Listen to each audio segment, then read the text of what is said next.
Good morning. Welcome to Sunday School Simplified. If you haven't joined us before, this is where we take our Sunday school lesson and squeeze it into a short, sweet video. I hope everyone had a wonderful week and a happy Valentine's Day. So last week we focused on love because it was the week of love, the day of love. But love does not end with a day. Love is not confined to one day because God is love, and God is in us and with us and everywhere. So love should also be in us and with us and everywhere too. If you want to follow along, our scripture was Luke chapter 6, verses 27 through 38. And there's so much that comes out of this verse. It's really long. But the things that stood out to me the most are, love your enemies. Treat others the way you want to be treated. If someone hits you, strikes you, turn the other cheek. Not turn the other cheek to let them strike the other cheek, but don't raise your arms against them or your fists against them.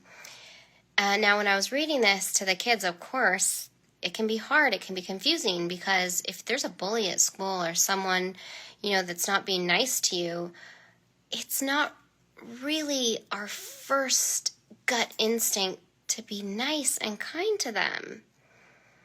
Maybe sometimes, but sometimes it's really, really hard. And unfortunately, sometimes when we read these things in the Bible that just seem too hard or too opposite to what we're doing, we tend to want to push them aside. But this is where the challenge is. This is where you dig in and you find the challenge to be more Christ-like. Love your neighbor as yourself, Miss Susie, our sweet Miss Susie, said. God didn't say you get to choose which neighbor you love as yourself. It's all your neighbors. It's everyone. It's the neighbors you love. It might be the neighbors you don't love. It might even be, it's also, not even might be, it's the neighbors you don't even know. We made little prayer baskets, and because I asked them, when you pray at night or whenever you pray, who do you usually pray for? And most often it's, I pray for my family, I pray for my friends. And that's wonderful to pray for those who you love. But we should love everyone. Can you pray for someone that's mean to you? How can you pray for someone that's mean to you? She also said something else that really stuck with me. No one wakes up grouchy or wanting to have a bad day. They are carrying something.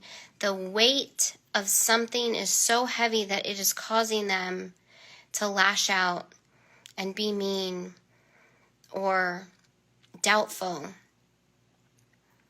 How can you pray for them to help them? Ask them how you can help them.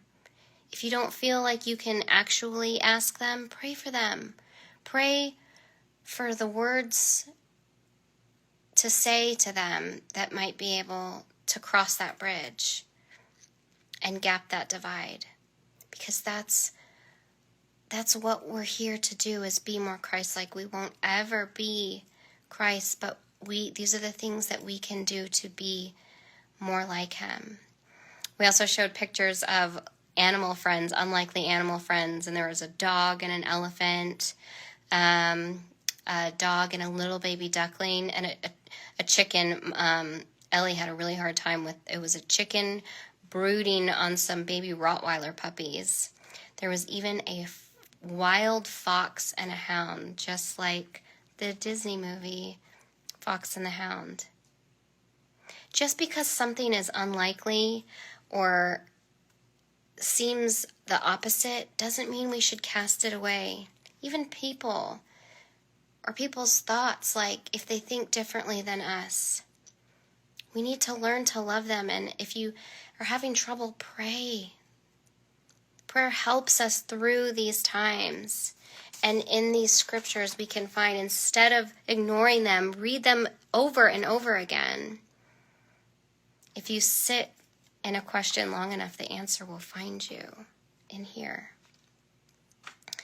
There's so much going on in the world right now, so much uncertainty, and it just seems like it's more and more and more. So I want to pray for everyone to find peace or just pray that everyone can pray and find something to go forward and spread love about. So that's Sunday School Simplified. I hope everyone has a happy and safe and healthy week.